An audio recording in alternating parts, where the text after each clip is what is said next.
Hello, everybody. Hi. Welcome to Miss Hope's Reading Hour. I'm so glad to be here with you all. Oh, maybe there's something on my screen. No, there's a fuzzy on my shirt. And it's driving me nuts. Ah, there it is. Okay, we're not going to deal with it right now. Well, happy, wonderful Wednesday, my friends. So glad to be here with you all. So, how was your Tuesday? Hopefully, your Tuesday was terrific and it was great, and you had a great Tuesday. How has your Wednesday been so far?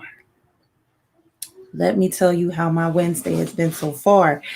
It has been hot, really, really hot. Okay. So, I was outside looking at my garden. Okay, you all know about my garden and how I've been growing cucumbers and tomatoes and peppers and melons, of which I have two, two of them. Okay, so I went out there to tend to my garden, and let me just tell you, my friends, if any of you went outside to play today, okay, you know what I'm talking about, right? If any of you went to the playground, or if any of you were on the beach or anything like that, you know what I'm talking about. At 9:30 in the morning, I was sweating a lot. Okay. My nephew David, he was like, I came in and he was like, "You're soaked." I said, "I know." Okay. So it's a hot one today. Here in Philadelphia, if you are not in Philadelphia and you are watching, here in Philadelphia, it is very hot. It feels like 99 degrees outside. That's what they said on the news, and I think they're telling the truth. Okay. So I went out, I looked at my garden, and I have two melons. Two, they're like this size. Like I can hold them like this. I'm so excited. I can't wait until they get bigger and they are ready to pick so we can eat them and taste them. I can't wait. Also, I have three cucumbers and a lot of little ones that are coming off of the vine. So I think that they're growing pretty good. The peppers, gotta wait until they mature. Some, one of my friends told me, I said, they're about this big. And they were like, no, let's wait a little bit and take them off when they get a little bigger. I said, okay, that's fine by me. All right. And my tomatoes, we got flowers. We got some little grape tomatoes growing, but not yet. We'll see. Okay. It's all a waiting game when you're gardening. Okay. So I am so happy to be here with you today. I have some wonderful news for you. Guess what? In addition to the 4 boxes of books that Miss Andrea, excuse me, let me pronounce her name correctly. In addition to the 4 books Miss Andrea gave me last week, Miss Kate, one of our faithful viewers and friends of Miss Hope's Reading Hour, came to my home today and brought me a big bag. I don't know what that was. A big bag of books. There's got to be at least 20 books in there. She brought me a big bag of books. Why? Because she loves all of you, my young friends, and she loves Miss Hope's Reading Hour. So, Miss Kate, thank you so much for those books. Last week, she said, my friend, I have some books for you. And I was like, bring them on. She was like, can I bring them to your house? I said, absolutely. And she brought them to my house. I was so happy to see her. I have not seen her since the school year because we do a drama club together at my school. But haven't seen her since school was closed, so it was good to see her, and I was so excited to get those books. Thank you so much, Miss Kate. So, how about we find out what books we are reading today? So, um, since we have a little stormy, hot day today, I was thinking that we would read some books that have to do with water today. Okay. And wait a minute. Where's my book? Uh oh. Uh oh. Oh yes, here it is. We can't forget about Belly Up. I was like, oh no, where's Belly Up? Oh no. All right. So our first book. This book was in the boxes that Miss Andrea gave me. And I was like, oh, of course, you all know I really like Dr. Seuss, really like him. Okay. And this book, I think, is very appropriate for today since there are thunderstorms a coming and rainstorms coming for the next few days. Okay. So the name of this book is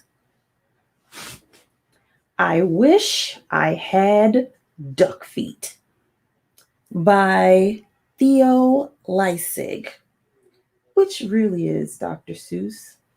Okay, so I wish I had duck feet. That might work well for these next few days that are going to be kind of rainy, right? So I wish I had duck feet. We will be reading that today.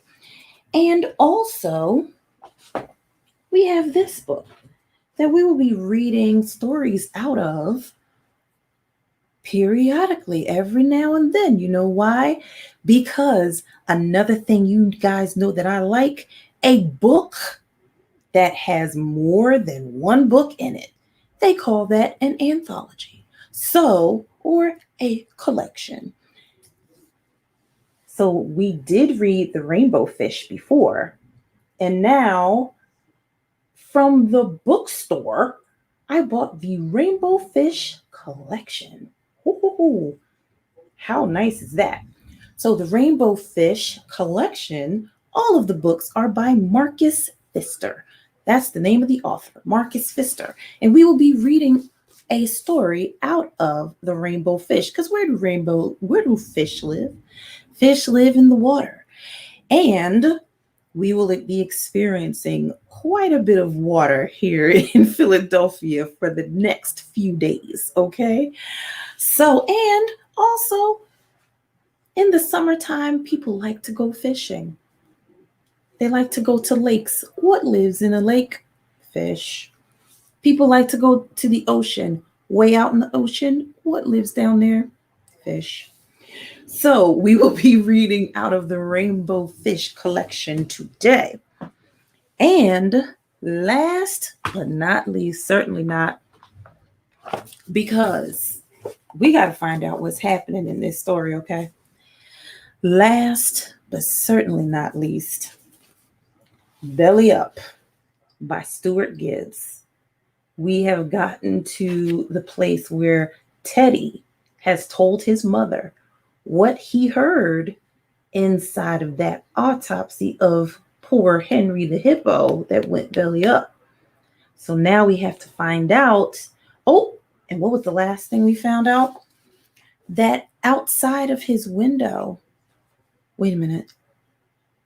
Did we read that part? Oh, I might have given something away. No, no, no. I'm not going to say anything else. I'm not going to say anything else. I think I may have read that far, but not with you guys. Can't give it away because we got to find out everything together, okay? All right. So, our first book, I Wish I Had Duck Feet,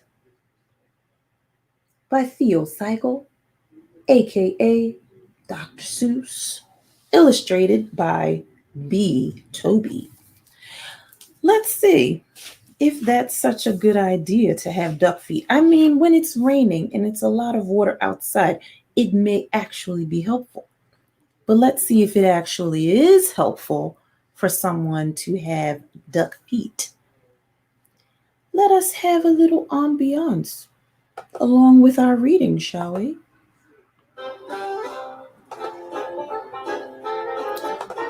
All right. I wish that I had duck feet. And I can tell you why. You can splash around in duck feet. You don't have to keep them dry. I mean, in this weather, your feet might get a little wet anyway. I wish that I had duck feet. No shoes. No shoes for me. The man down at the shoe store would not have my size, you see.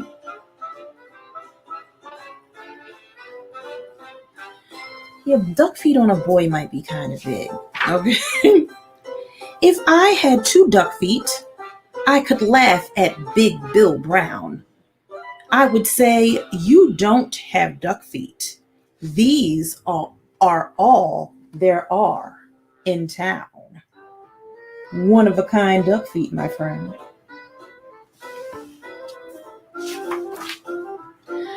I think it would be very good to have them when I play.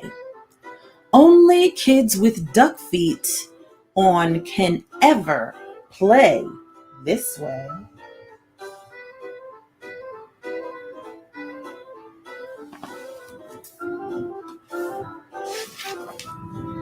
But my mother would not like them. She would say, "Get off my floor." She would say, "You take your duck feet and you take them out that door. Don't ever come in here again with duck feet on. No, don't." So, I guess I can't have duck feet. I would like to, but I won't. Oh, man. So, if I can't have duck feet, I'll have something else instead. Say, I know what. I wish I had two horns on my head. Wait a minute, we went from duck feet on the feet to horns on the head. Let's see how that's gonna work out. I wish I had two deer horns. They would be a lot of fun. Then I could wear 10 hats up there. Big Bill can just wear one. So there, Big Bill. I think they would be very good to have when I play ball. Then nobody could stop me. No, sir. Nobody at all. I would think not. His horns look kind of dangerous. My horns could carry books and stuff, like paper, pens, and strings, and apples for my teacher, and a lot of other things. I don't know. That might be a little heavy on your head. Oh, come on, Paige. But if I had big deer horns, I would never get a ride. I could never ride the school bus. I could never get inside. Yeah, that would be kind of difficult. And so, I won't have deer horns. I'll have something else instead. I wish, it has to do with water. I had a whale spout instead. A whale spout on my head. Oh boy.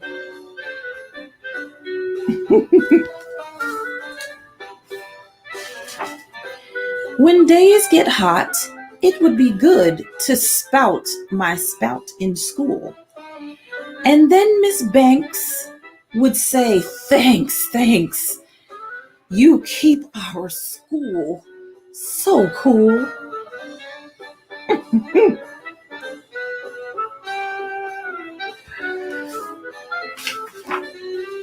I could play all day in summer. I would never feel the heat. I would beat Big Bill at tennis. I would play him off his feet.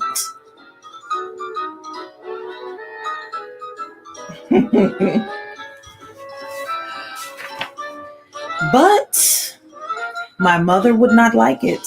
I know just what she would say. "Not in the house. You shut that off. You take that spout away." I know that she would tell me I don't want that spout about.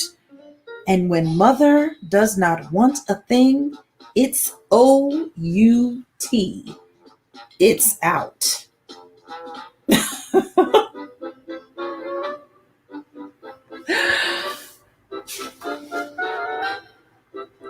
And so I will not have one. I don't wish to be a whale. I think it would be better if I had a long, long tail. Oh man. Let's see how this is going to work. I wish I had a long, long tail. Someday I will, I hope. And then I'll show the kids in town new ways to jump a rope.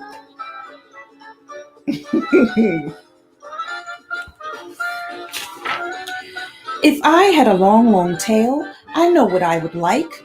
I would like to ride down State Street pulling girls behind my bike. Seems like fun. A little dangerous, but might be fun. Oh, missed page. I wish I had a long, long tail, and I can tell you why. I could hit a fly 10 feet away and hit him in the eye. I know Miss Banks would like this. She would smile and she would say, "No other boy in town can hit a fly so far away." Thanks so much. But if I had a long, long tail, I know that Big Bill Brown would tie me in a tree. He would. Then how would I get down? I don't think I would like it with my tail tied in a tree. The more I think about it, no long, long tail for me.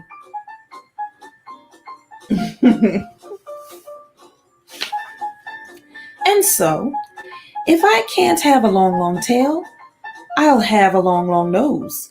A nose just like an elephant's, the longest nose that grows. I wish I had a long, long nose, and I can tell you why. I think it would be very good to get at things up high.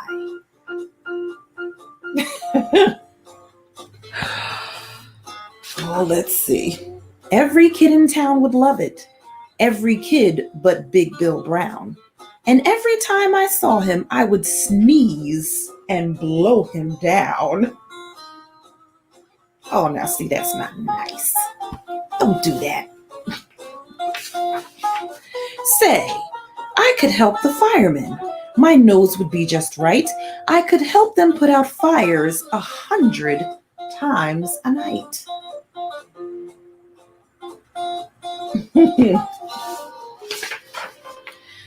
Oh, I would do a lot of things that no one ever did. And everyone in town would say, "Just watch that long-nosed kid."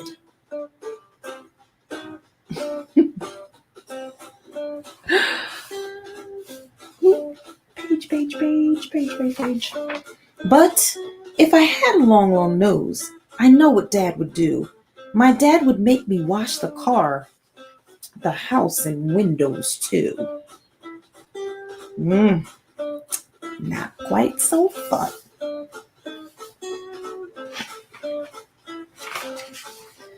My dad would make me work all day and wash things with that hose. I guess it would not be so good to have a long, long nose. Seemed good at the time. Now, let me think about it. All these things I want are bad. And so I wish, I wish. What do I wish I had? Oh, you better figure it out, my friend. I know what. I know just what. I know just what to do. I wish that I had all those things. I'd be a which what who. If I could be a which what who, I'd jump high in the air, I'd splash and spout and run about. I'd give the town a scare. I just bet you would, sir. But the people would not like it. They would be so scared, I bet. They would call the town policeman. They would catch me in a net. Oh boy. They would put me in the zoo house with my horns and nose and feet, and hay, just hay, 2 times a day, is all I get to eat. Oh, see, that's not fun. I'm still a boy, okay? I think I would be very sad. So when people came to call, oh, I think I would be very sad when people came to call. So I don't think a which what who would be much fun at all. Mhm. Ooh, ooh, ooh. I missed my bench. And so I think there are some things I do not wish to be. And that's why I think that I just wish to be like me. The end. Woo, that was a lot of stuff that you were thinking of being. But yeah, I don't know about the duck feet because yeah, you'd be tracking water all over the place. And that would not be very good. And most mothers would say, get out of here with those duck feet. And you'd have to walk everywhere with the horns because you couldn't get anybody in anybody's car. So how about you just be yourself? Okay? But that spout thing, I don't know. But yeah, you still couldn't go in the house, even though you'd be cool all the time. Unfortunately, we can't do that. Now, let us get to our next book. In the Rainbow Fish collection by Mark Pfister. Today, we will be reading The Rainbow Fish and the Big Blue Whale.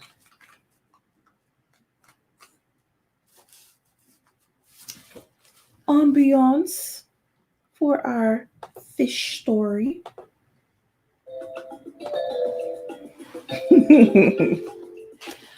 The Rainbow Fish and the Big Blue Whale. A long way out in the deep blue sea, Rainbow Fish and his friends swam happily through the reef. Each of them had a glittering silver scale except for one little striped fish, but he belonged to the group anyway. Why not?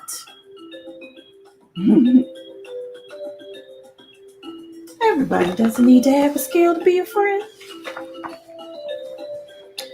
When the fish were very hungry, they ate tiny krill. There seemed to be endless supplies of the delicious shrimp. Rainbow Fish only needed to glide gently through the water with his mouth open to catch as many as he wanted. It was a wonderful life. Imagine that. Just gliding through the air, getting your food, gliding through the street.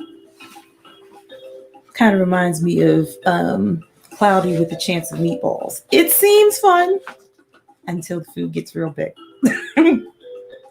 One day, a gentle old whale swam by the reef and decided to stay. He liked the spot since he too ate the krill that were so plentiful there, and he enjoyed being around the glittering fish. Often he drifted along, watching them for hours, admiring their beautiful silvery scales.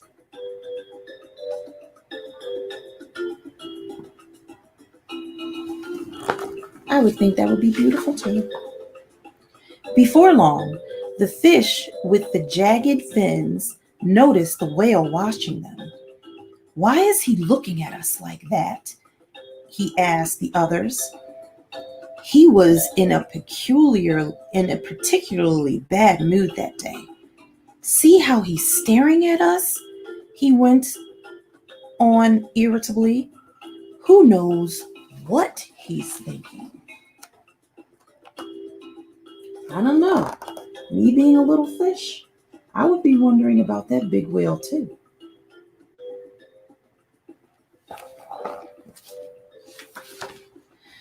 After that, all the fish grew more and more suspicious of the whale. "Look at that giant mouth," said one. "Soon the krill will all be gone." Rainbow Fish began to worry. Until now, the fish had always been able to eat their fill. What if the whale did eat up all the krill? And why did he keep staring at them? Was he planning to eat them too? Oh, now that would be scary. Mm. One day, the whale swam quite near the school of glittering fish. Panicked, the fish with the jagged fins sounded the alarm. "Look out," he called. "The wicked whale is after us." When the whale heard that, he was hurt at first, but soon he grew very angry. "I'll show them," he thought. "I'll teach them a lesson." So the great blue whale shot into the middle of the school and lashed out with his giant tail, sweeping the sparkling fish in all directions.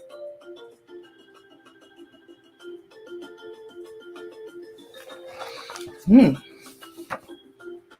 The terrified fish fled, racing towards a crack in the reef for safety. But the whale didn't leave them alone. He followed Rainbow Fish and his friends all the way back to their cave.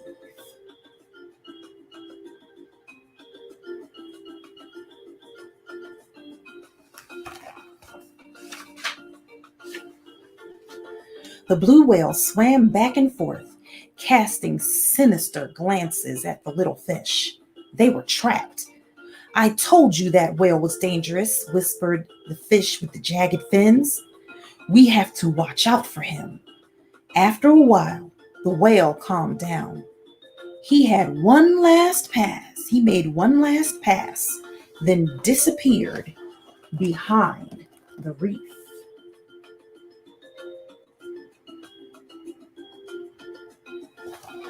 That would be pretty scary. Whales are huge.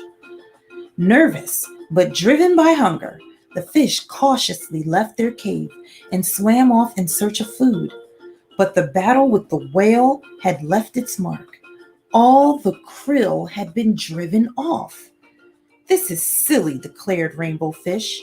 "Before, We played happily in the sea. Now we hide in terror in our cave. Before, there was always enough food for everyone. Now we have nothing. What we must make peace with that whale. I think that would be a good plan. The other fish were all too afraid to approach the whale. It was up to the rainbow fish. The whale stared at Rainbow Fish suspiciously.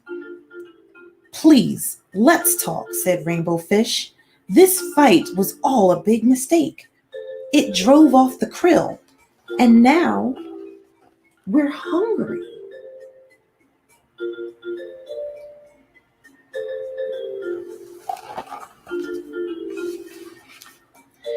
The two talked for a long time. The whale told Rainbow Fish how hurt and angry their hostile words had made him. I never meant to harm you, said the whale, just to scare you a little.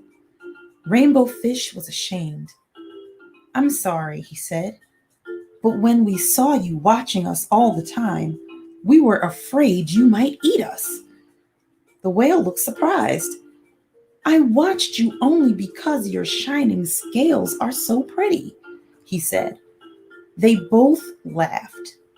Come now, said the whale. Let's find new hunting grounds.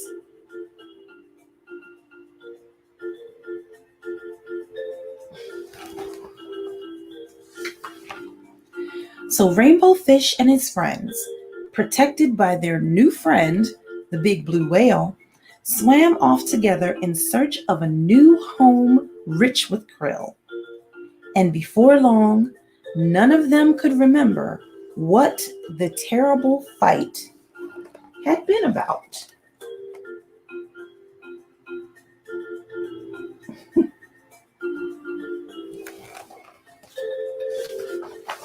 The end. Now, that was a good story, because sometimes someone might be staring at you or looking at you or following you, like when you're in school and it's someone that you don't know or someone new in your school or something like that. And you're thinking, why are they staring at me? Why are they looking at me? It might just be because they admire something about you. And this story also teaches you, especially if you don't know someone, you gotta watch your words, because you could hurt someone's feelings when you're thinking something about them and you don't know them. That's called making an assumption. So you might not want to make assumptions about people that you don't know. Now, of course, if you don't feel safe, of course, my young friend, you would tell a grown-up or someone that you can trust, you know, this person kind of makes me feel not safe. And then you can find out who they are, especially if it's someone that's older than you. If you ever feel unsafe around someone, you gotta say something. Just like the fish with the jagged fins. Why is this whale looking at us? Why is this whale following us? He didn't keep it to himself. He said something to his friends. Just like my young ones, if that happens to you, you make sure you say something to a grown-up that you trust, okay? Also, if it's someone your age and they're in your school or in your class or in your neighborhood, and you're wondering why they always want to come around where you are, sometimes all it takes is approaching that person and saying hi and saying your name. And I notice that you're always around when my friends are around. Why? You know, I might want to be friends with you guys. So stuff like that happens. So always, if you feel unsafe, say something to a grown-up or someone that you trust. And if it's someone that's your age or in your class or something like that, and you don't know them, watch your words, Don't make assumptions about people because you could really hurt their feelings. And the best way to find out about who they are is to just walk up and say hello. Okay? Man, I did not expect the rainbow fish and the big blue whale to have such a good um, moral to the story. I actually like that book a lot. Now, my friends, where is my book? What in the world? It's behind me in my chair because I didn't want to lose it. It was behind me. So, Belly Up by Stuart Gibbs. Let's get back into the story. So far where we were in the story is that Teddy told his mother that Doc thinks someone murdered Henry the Hippo. Went home and told her. And I think we got to the part where his mom told him to go to bed and he heard someone outside of his window, but didn't see who it was. All right, that's where we are in Belly Up by Stuart Gibbs. Let's get to the rest of the story. All right. Did we get to that part? No. I gave you a little tidbit. Sorry. Okay. Mom always went to sleep early and got up early. Wait a minute, did I read that?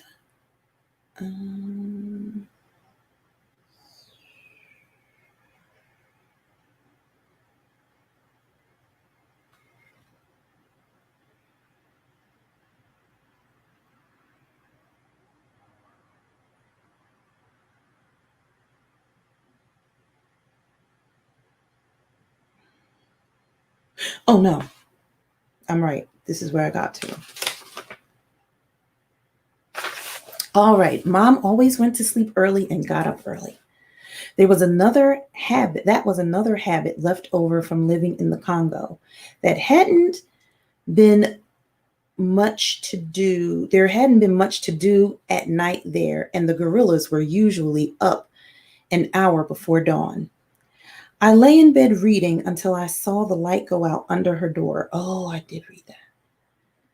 I waited another 15 minutes. Oh, yes, I did read that.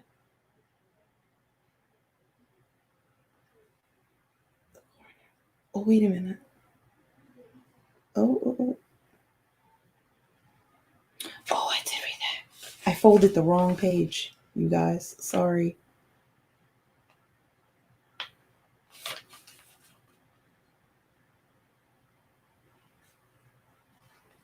Oh, yes. Outside the trailer, someone sneezed.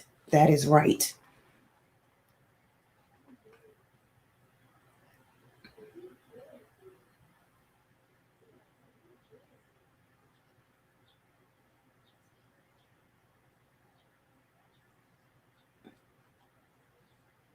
Just a second, my friends. I'm so sorry. So I'm going to read this part, okay? I'd always thought calling the police to report a crime was the right thing to do. I assumed they would be eager to investigate crimes, like the policemen I'd seen in movies. But Sergeant Tustin seemed more interested in arresting me. Outside the trailer, someone sneezed. It wasn't that loud. If it had happened in the middle of the day at Fun Jungle, I probably wouldn't have noticed. But in the stillness of the night, it might as well have been a gunshot. I quickly lifted the window shade, peering into the darkness. No one was there. I listened carefully, picking up the faint sound of what might have been footsteps hurrying away. Part of me wanted to run outside to see who'd been there, but a bigger part of me thought this was a bad idea. If someone was spying on me, chasing after them could be dangerous. Had someone been spying on me, though? I wondered if I was being paranoid after my unsettling call with Sergeant Tustin. There were other reasons someone might have been outside our home, even though it was on the farthest edge of the trailer park. We had plenty of neighbors, many of whom worked odd hours and were comfortable in the outdoors. Any one of them might have been taking a circuitous route home to their trailer, or someone might have stepped out to do some stargazing, or maybe someone was actually heading to the hot tub for once, but had been distracted by a possum or a deer. Heck, maybe it had been a possum or a deer. Animals sneezed on occasion, and they didn't sound any different from humans. I made sure the trailer door was locked tight, just in case. Then I slipped back into bed, trying to calm myself, thinking everything through. I seemed to be the only person who wanted to know who'd killed Henry. Doc had hidden the proof, my own mother hadn't believed me, and the police thought I was just a prank caller. But it seemed to me that if somebody really had murdered Henry, that was important. If the killer got away with the crime once, why wouldn't they do it again? What if more animals ended up dead because no one was doing anything to help them? If there was a murderer, people needed to know. And if I couldn't convince anyone of that, then I'd have to find evidence that would. I was going to have to investigate Henry's murder myself. Chapter 5. The Girl in Pink. There was a fresh heel print in the ground near our trailer. I found it in the morning. It was 10 feet from our door, but I could clearly hear our radio through the trailer's flimsy walls. Whoever had stood there might have been able to hear me on the phone with the police. I thought I'd kept my voice down, but maybe, as I'd grown more upset, I'd gotten louder. The print was a neat half circle, as though from the heel of a dress shoe. That made it unusual, as our neighbors all dressed casually for work, like Mom. They wore sneakers or work boots. I wondered if any of them even owned dress shoes. Mom didn't. I measured my shoe against it.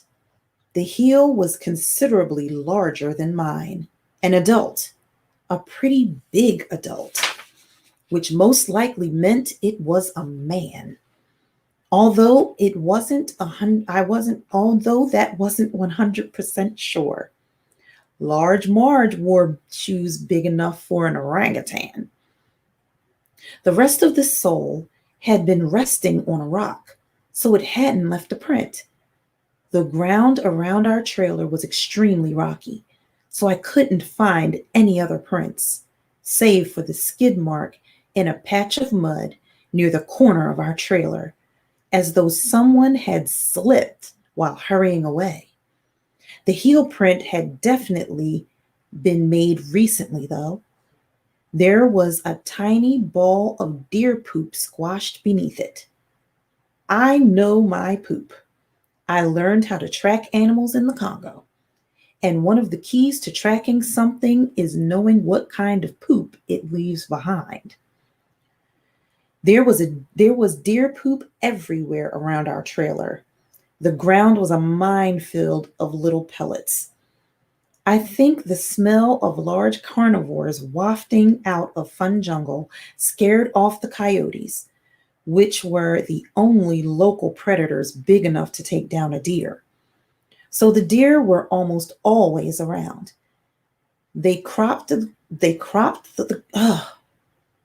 I'm getting tongue-tied, friends. They'd cropped the grass in the trailer park bare and turned it all into poop. It came out in scatterings of soft black balls, although after a day in the Texas sun, they'd baked into hard brown nuggets. The one squashed under the heel print was relatively fresh, and the heel was oriented to indicate that whoever was standing there had been facing our trailer, not the woods.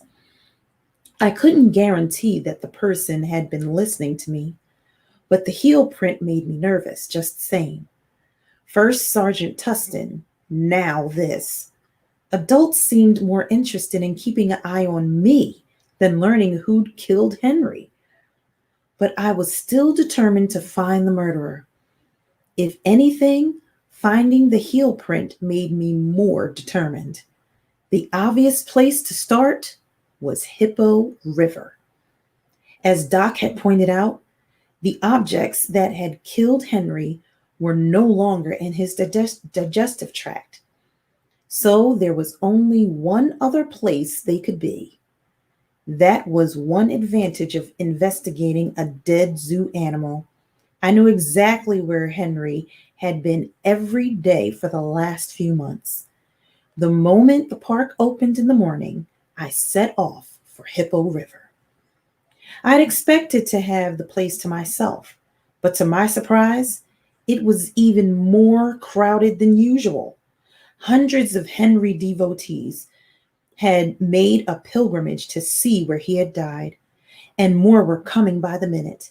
The front gates were mobbed. Mourners streamed through the security metal detectors and sprinted for Hippo River. Adding to the mayhem was a large animal rights rally right outside the park. The activists were from the Animal Liberation Front, an organization that believed all animals should live freely, and thus zoos were prisons. The ALF had targeted Fun Jungle since its opening day, though with poor results. Families who'd been eagerly anticipating a trip to Fun Jungle for months weren't about to turn away because some demonstrator handed them a pamphlet. The protesters had dwindled over the past 2 weeks. The day before, only 2 people had shown up. But now Henry's death had galvanized the ALF. A huge group of protesters now rallied around an effigy of dead Henry, a stuffed hippo with its eyes X'd out, waving signs, blowing whistles, and trying to convince the tourists that Henry had died as a result of negligent care. That really bugged me. 100 years ago, some zoos might not have treated their animals well, but these days, they all try to provide the best treatment possible. I wish the world didn't need zoos, but I'll bet most zookeepers do too. But right now, they're important. Zoos have prevented plenty of animals from going extinct, and Mom always says there wouldn't even be a conservation movement without them. Most people don't get to grow up in the Congo like I did. Instead, they come to care about gorillas or elephants or polar bears because they see them in zoos.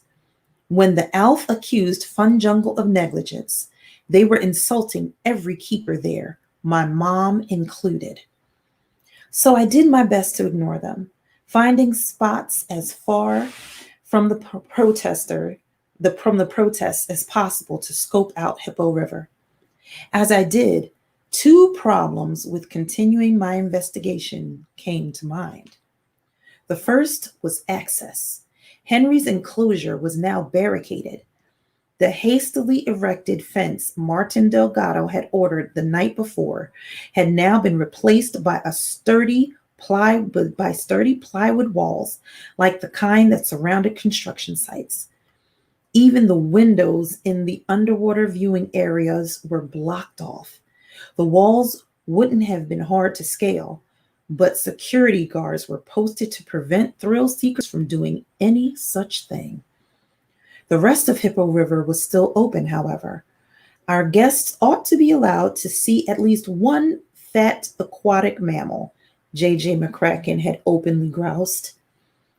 I wandered over to Mfundisi Scenic Viewpoint under the pretense of seeing Henrietta, thinking maybe I could dive into Henry's pool from there, but quickly found that wouldn't work.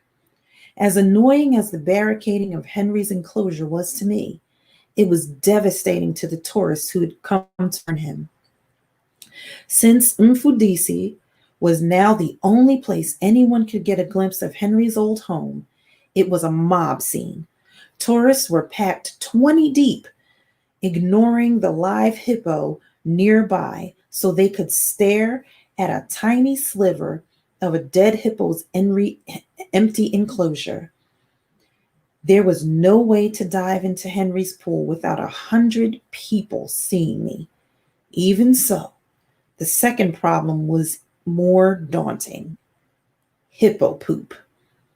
Most likely, the objects that killed Henry were in the water. That was where hippos generally did their business. In Africa, hippo poop was the primary fertilizer for most aquatic plants, which meant I'd have to go swimming. Theoretically, the filtration system would have removed a lot of the poop from the water without Henry around to constantly generate more. But still, there had to be some left. Henry's backwater had been so polluted, I guessed it would take far more than one night to fully sanitize it. The mere thought of going in there gave me the willies. At the very least, I'd need a mask and a snorkel to see in that murky water. But since I lived 200 miles from the ocean, I didn't own one. And the closest sporting goods store was 30 miles away. So I wandered through Hippo River, observing the guards, trying to determine if there was any time in their rounds, perhaps during a shift change, when Henry's enclosure was left unobserved. But no luck. The guards relieved one another with military precision. I was almost ready to concede that I'd have to sneak into Hippo River at night when a commotion by the front gates grabbed my attention. A crowd had gathered around someone. At first, I thought maybe a guest had collapsed from heat stroke, but no one in the crowd worried. Instead, they were all giddy, clamoring for attention of whoever was in their midst, like hens trying to attract a rooster. I scrambled up a tree to get a better look. 2 bodyguards loomed in the center of the crowd, the biggest men I'd ever seen, both wearing sunglasses and suits. They were so large, it was hard to see the person between them. I could only glimpse a lock of blonde hair and flash of pink clothing, but that was all I needed to figure out who it was. Summer McCracken had arrived. Apparently, the rumors that she was home from boarding school were true. Summer always wore pink from head to toe. It was her trademark. And I knew she never went anywhere without bodyguards. Given his wealth, J.J. McCracken worried someone would kidnap his daughter, so he had her protected 24 hours a day. Despite the bodyguard's intimidating presence, the tourists still mobbed Summer. Full-grown men and women screamed her name and begged for autographs. She had a longer line of people waiting to take pictures with her than the Henry Hippo actors ever did. I shook my head, not understanding this at all, until something occurred to me. There was one other option to investigating Henry's death myself. Tell J.J. McCracken about it. The police might consider investigating Henry's murder a joke, but J.J. McCracken certainly wouldn't. After all, Henry was his hippo, and he probably didn't even know about the murder theory. The only people who could have told him were Martin Delgado, Doc, and Pete Thwacker. But Martin had told Doc to bury the evidence, and Pete had barely even understood the murder theory in the first place. The chances of a kid like me getting to JJ McCracken were slimmer than slim. Summer was my only chance, but I had to act fast. So, my friends, we will stop there. Now he saw clearly that someone was outside of his trailer. It was a big heel print, but we don't know whose heel print it was. Now Summer McCracken is home. Teddy has to figure out how to get into the hippo enclosure. They can't. How is he going to get in? Tell Mr. McCracken about the theory that someone had done something to Henry. And how will he get to Mr. McCracken? Through his daughter, Summer, who is only 1 year older than him. So she may actually listen. Well, we will have to wait and see if she does for our fabulous Friday. So hopefully, we will have our guest readers with us on a fabulous Friday and find out more about what happens with Teddy and figuring out how Henry the Hippo went belly up. Well, my friends, let us look at the books that we read for today. So our first book was I Wish I Had Duck Feet and Other Things by Theo Leissig, aka Dr. Seuss. But I think you might just want to keep your regular feet. Okay? I think that'll be fine. And if you want a great book for your class or for your children or my young friends, if you like The Rainbow Fish Collection by Marcus Pfister. How many stories are in here? I think there's like 6. It's like 5 or 6 stories. 1, 2, 3, 4, 5. 5 stories in one book. I find that to be a win. The Rainbow Fish Collection. Okay. And of course, Belly Up by our friend Stuart Gibb. Well, we are now at the end of Miss Hope's reading hour. Again, it always goes so fast. Always. So thank you again to Miss Kate and Miss Andrea for your gifts, your donations of books to Miss Hope's Reading Hour. As you know, if anyone wants to donate, you can check out the little ticker at the bottom of this video to show you how you can donate. Well, we're done. Miss Hope's Reading Hour is over until Friday at 3 o'clock when we will have a guest reader. Okay? So until then, have a great rest of your wonderful Wednesday. Hopefully it is more dry.